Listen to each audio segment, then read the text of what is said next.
Hello people, నేనైతే మీ Jaswanth Saikrishna. Long ago time అయితే మనందరం కలుసుకున్నాము. ఇప్పుడైతే మీరు ఎక్కువగా శబరిమలకి, అరుణాచలంకి వెళ్ళినప్పుడు అక్కడ అందరూ మాల వేసుకునే ఉంటారు. అయ్యప్ప మాల, శివయ్య మాల వేసుకొని ఉంటారు. అసలు ఎందుకు ఈ మాల ఎందుకు వేస్తుంటారు అనేది మీకు ఎప్పుడైనా దీని గురించి ఆలోచించారా? ఎప్పుడైతే దేవుడి మీద భక్తి ఎక్కువయ్యి శ్రద్ధ వస్తుందో అప్పుడే పక్కన వాళ్ళకి చెప్పుకోకుండా స్వయంగా దేవుడికి చూపించడానికే ఈ మాల వేసుకుంటారు.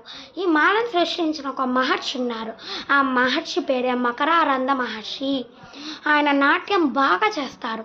ఆయన నాట్యానికి బ్రహ్మదేవుడు ముగ్ధుడయ్యి ఎవరైనా మాల వేసుకునేటప్పుడు మొదట నీ పేరు తలుచుకొని మాల వేసుకుంటారు అని వరం ఇచ్చాడు.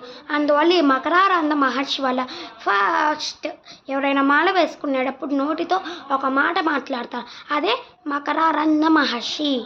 ఓకేనా? వీలైతే like, share, subscribe and comment. Thank you.